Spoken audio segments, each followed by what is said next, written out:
The laughter came before the papers. Sharp, male, too loud for a living room dressed in Christmas lights. I was still holding a glass of wine when my wife slid the envelope across the table. Red nails, steady hands, no hesitation. Her work husband stood behind her, leaning against the wall like he belonged there, smiling like he'd already won. "Time to pay up," he said, amused. Like this was a game show reveal.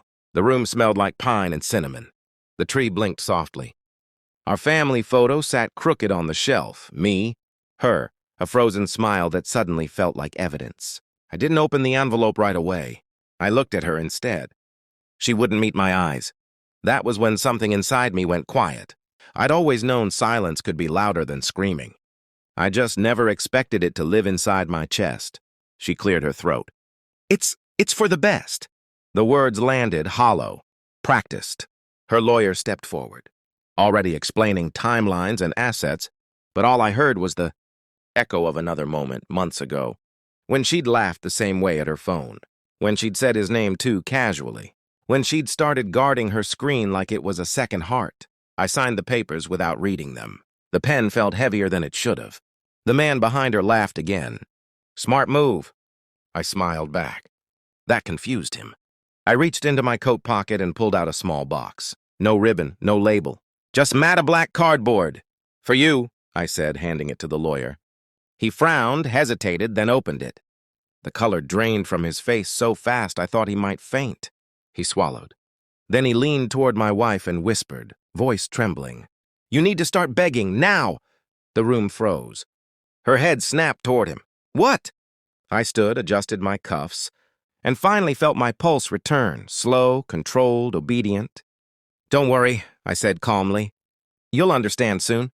I walked out into the cold night, leaving the door open behind me. The laughter was gone, replaced by panic, confusion, fear. Outside, the air burned my lungs. I welcomed it. Because this wasn't the beginning. It was the moment I stopped pretending I didn't already know. I didn't sleep that night. Not because I was afraid, because clarity doesn't let you rest.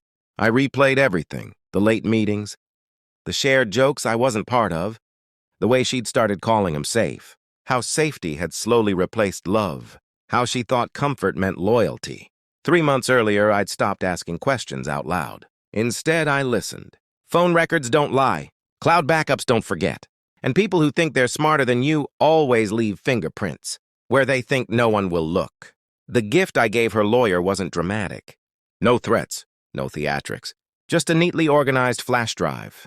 Messages, dates, photos, a financial trail showing conflict of interest, concealed assets, and an affair that started on company time, with company money. His firm represented her. He knew. He'd helped structure the divorce to bury what she thought was buried forever. Illegal doesn't always look violent. Sometimes it looks like arrogance. By morning, my phone started buzzing. I ignored it. By noon, there were emails, voicemails, missed calls stacked like dominoes. I answered one. Her voice cracked the moment she spoke my name. "We can talk about this," she said quickly. "You didn't have to do whatever this is." I pictured her sitting where I'd left her. Christmas lights still blinking, her world rearranging itself without permission. "I already did talk," I said. "You just didn't listen." Silence. Then anger. Desperate. Ugly. "He meant nothing," she said. "It was just work." "You're blowing this up." I smiled, alone in my kitchen. "You served me divorce papers," I said softly. "At Christmas." "With him standing behind you." Another silence. This one heavier. Her lawyer resigned that afternoon. Quietly, professionally, before the ethics board could make it loud. Her company placed her on indefinite leave pending investigation. HR doesn't care about love stories. They care about documentation. By evening, she came to the house. No makeup, no confidence. Just fear trying to dress itself as remorse. "I made a mistake," she whispered. I didn't invite her in. Mistakes are accidental. This was strategy, just poorly executed. "I signed the papers," I said. "They stand. I'm not taking anything from you." Her eyes widened. "Then why?"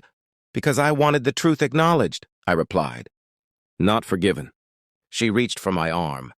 I stepped back. The porch light cast her shadow long and thin behind her. smaller than she remembered herself. I felt nothing.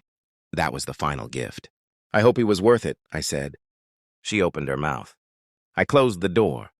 Later, alone, I poured another glass of wine. The same kind from the night before. It tasted different now. Not bitter, clean. Some people think revenge is about destruction. It isn't. It's about balance. And when the scales finally settle, you don't feel angry anymore. You feel free.